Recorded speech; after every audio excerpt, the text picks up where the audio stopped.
Whew. Yeah, it's time to re-dye this stuff. It's start looking all sun-dried. Sun-dried. No. Hello, people. Well, I kind of wanted to do this video on Saturday. I wanted to say, just drop in and tell you guys why I've been missing. Unfortunately, I will not be uploading videos to this channel anymore. At first I was leaving because of all the hate, but then the love that I received from those that like to see me on camera and enjoy my personality and love me as a person, I decided to stay. But a couple of weeks ago, probably about a month ago, I got really, really ill. And I was dizzy, and I didn't have an appetite, and nothing was going in and nothing was coming out. Let's just say that. And so I was just like, I couldn't walk a short distance. And it was kind of weird to me because me and my coworker had been walking in the morning for our 15-minute break. We walked. And then for our 15-minute break in the afternoon, we walked, for one, to get some fresh air, some exercise. And then to also, disconnect from the job for a minute, because the type of employment that I have is really, really demanding. And to everybody, it's an emergency type of situation, even though some things can't be fixed right away. So with that being said, after that, I noticed that when I would walk from my desk to my car, I would be out of breath, or I could barely walk up the hill. And I'm like, oh my gosh, like, what is happening? And so I decided to find me a doctor and schedule me an appointment. So when I scheduled the appointment, she didn't have any openness like right away. So I waited, and then I pushed through. It took about 2 weeks for me to see her, and I pushed through. And then when I got there, she ran some tests. We did, the regular. I was honest about everything. I told her that I crave ice. My iron was really low. I told her, all the back end things that could have caused the situation that I was not keeping up on, as well as my craving for pica. And so I told her that, how long I have been eating it, how often, and about the ice. I told her pretty much everything. Like, I didn't hold anything back, because I just felt like I felt so horrible that I wanted her to know everything to make sure that I was okay. So she sent me down the street because I had an afternoon appointment.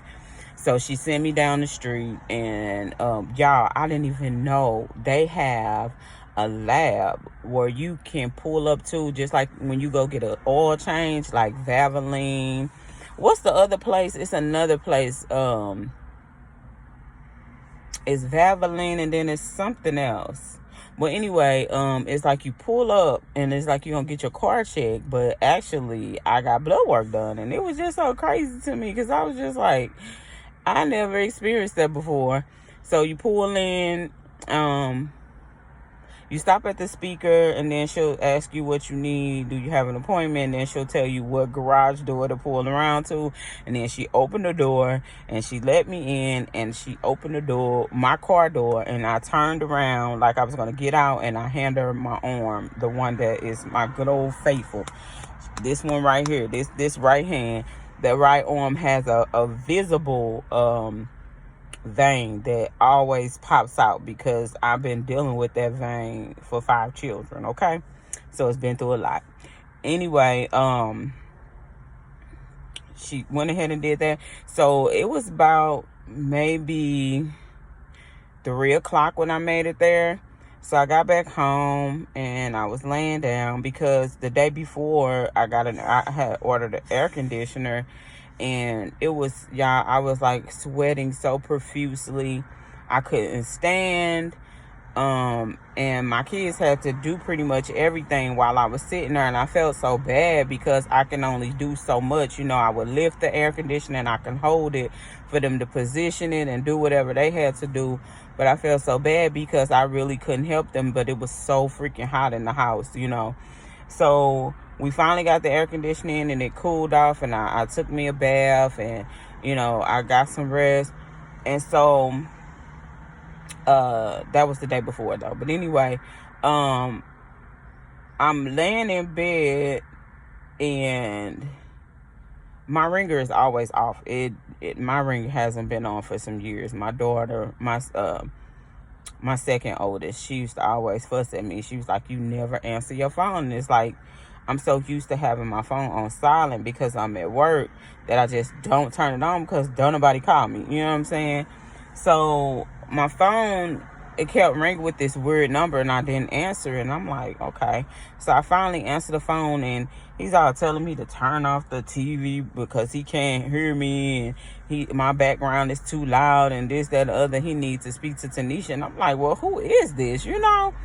And he was like, it's the doctor. It's the doctor. It's very, very important. It's very important.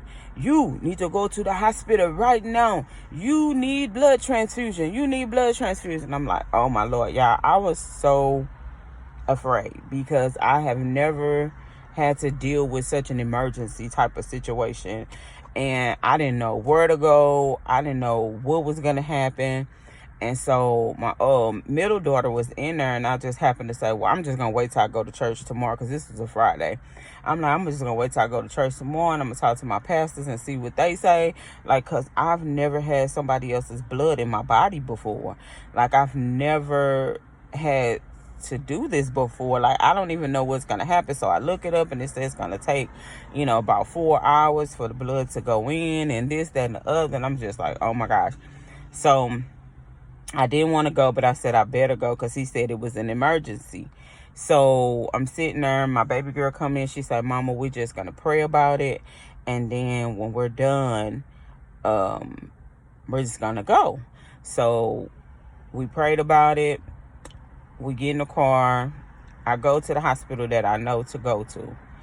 And when I get there, it says the parking lot is full. The whole hospital, like, people, it was so packed, y'all. Like, people was outside.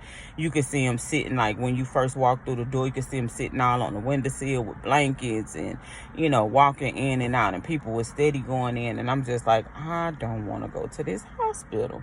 And so when I saw that my baby at work, when I saw that it said the garage was full, I told my baby, I said, we're finna go somewhere else. And I thought about the hospital where I had surgery before. I really, really liked the area. It was a distance, y'all. It was a far distance. But to me, I felt like what I was looking at and where I was going was a much better situation. So I hop back on the highway and we get there. We walk in the doors, literally straight to the back. And I tell them what's going on, what happened, and they like, well, why you travel this for, And I was thinking to myself, like, because I wanted to be in a clean hospital. I want to be in a clean place. So they serviced me or whatever. They gave me 2 bags, and actually I felt a little bit better. I got there about 9. I didn't leave until about 3 a.m.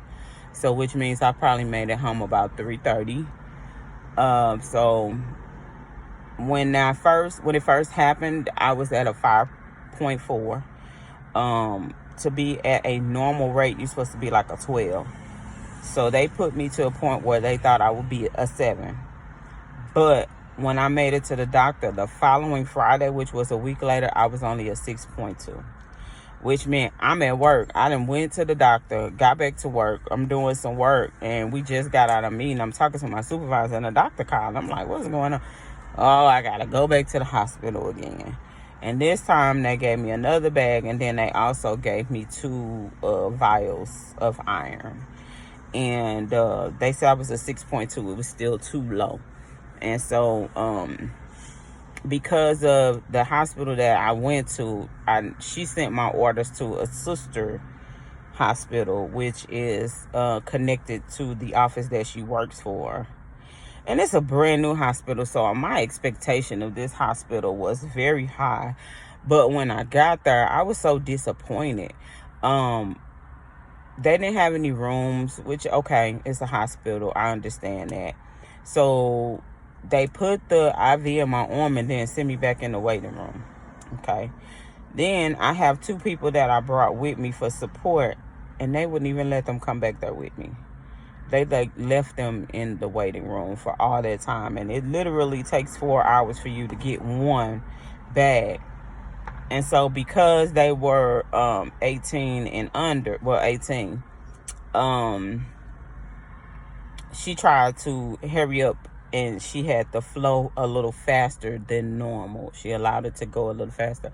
So the vials, she had to put a little at a time. And so she kind of was, putting more than a little bit at a time.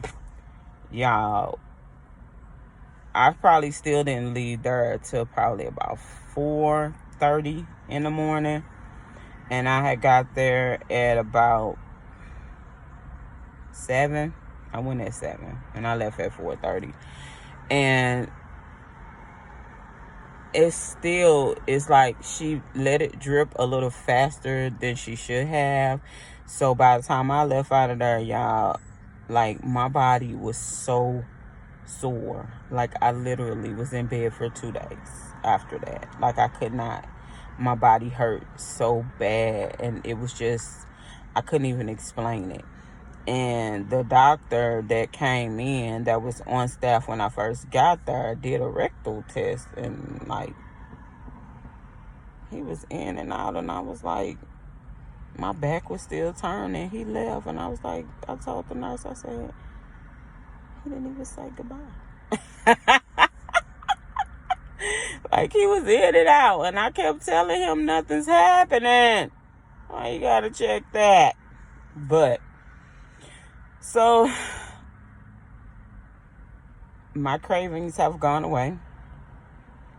When I used to eat the 3-pound bag of ice every 4 days, I haven't. There's been ice in my cup, and I might eat a piece, but it's not like before. Like, I just gotta have it like a cigarette, no more. So I had a few boxes. Actually, I have a few boxes that I was making bricks out of. I was getting ready to do a big 4-pounder. I'm not even done packing it. It need at least an hour pack on it that's left. And but it's been sitting, and it's gonna be a really good brick if I do decide to make it. I wish I had something to wrap it tighter. Oh man, that'll be a bomb brick. But I don't have. I even tried, because I just bought some, like, and I even tried to taste some, and it was just like, nope. So I said all that to say, guys, make sure that you're taking your supplements, because I had lost so much. My red blood count was so freaking low, to the point to where now I have to see a specialist. And I went to him today, and he's going to decide whether or not I need more iron infusions. So whatever my test results are when they do come back, it's going to determine whether or not I do an iron infusion. And he said I may not need any more blood, but I might need an iron infusion. So, and I said that 3 times. But it's when I was in the first hospital, she went to take my temperature, And I lifted up my tongue, and she was like, girl, your tongue is white. Like, it is white under here. You don't have any blood. And so she asked me to put my eye down, and she said my eyes down here were white as well. And so she told me, for the time being, while I'm going through this process, to keep having my daughter to check, my eyes to make sure, down there that they're coming back. They're supposed to be like a pink color, but they were white at the time. And so she told me to keep having my daughter to check that and check up under my tongue to make sure that everything is okay. So I just wanted to say, if you're currently, I know some people say they've done it for years. I know that I have had low iron for at least 20 something years. Because when I had my children, I never craved ice before recently, though. This just started in 2019, where I started craving ice like super bad. Before, I would just eat it just because, but I started craving it in 2019. And I don't know if it's from the starch or it's the fact that I stopped taking my supplements, and I couldn't remember when I stopped taking them. So I said all that to say, please, please, please take care of yourself, okay? I understand, a lot of people don't understand what the craving is and what pica is, and, they try to judge us, and, they say all these things that we don't want to hear because we really, really, like it. But please, go get checked. Go to the doctor. Go get your iron checked. Go make sure that you're getting everything in your body that you need to survive. Vitamin D, get outside. My color started to change. I was breaking out of my face around here because I'm drinking water, but my body is depleting the water because I'm chewing the starch and it's absorbing every liquid that I have in my body, and it's taken away instead of helping me keep it. And so now I got to go through this whole process to get me back together so that I don't have to worry about that part. So I'm not trying to scare you, but I do want you to think about it. 28 years is a lot of time, especially women that deal with situations every month. That's another way that you're losing. And that was the most time that I craved the most in my body. Everything was leaving my body, guys. So just be careful. Take care of yourself. Make sure you're taking your vitamins. Make sure that you are taking your iron. And with me, I think I stopped because it was making it hard for me to release the toxins in my body. And so it wasn't an easy process. So I was taking them, and then it was making it very hard to release the toxins in my body. So I was like, hey, I can't deal with this. I'm in pain trying to do this and do that. And I just stopped, and that was not good. I should have did something. So the nurse that was taking care of me, she told me to get, I always had stool softeners, but she told me to get some figs and eat 3 of them a day. And when I first started, I started out eating 3 a day, but now I'm down to 2 a day. And it really, really works. And I've been taking my iron every day. And I can't take it unless I eat. So sometimes if I get late, because I don't like to eat at work. So if I take them too late, I end up doubling up the next day by taking, 1 in the morning, 1 at night, so that I make sure that there's no breaks. But guys, please, please, please, please take care of yourself. Please. That was the scariest situation, especially when you don't have anyone around you that's knowing what's happening. So I had one person ask about me, actually 2. ask about me, and then another person, I could tell she misses me because she's watching all my old videos and everything. And I was going to just remove them all, but I don't know what I'm gonna do right now. But I know that I definitely won't be doing, because the craving is gone. And I wanted to do like this big super finale type of thing, but I don't know, guys. And I'm getting thirsty. You can hear it in my voice. I need some water. But take care of yourself. Take care of yourself. It's detrimental. Right? I love you guys.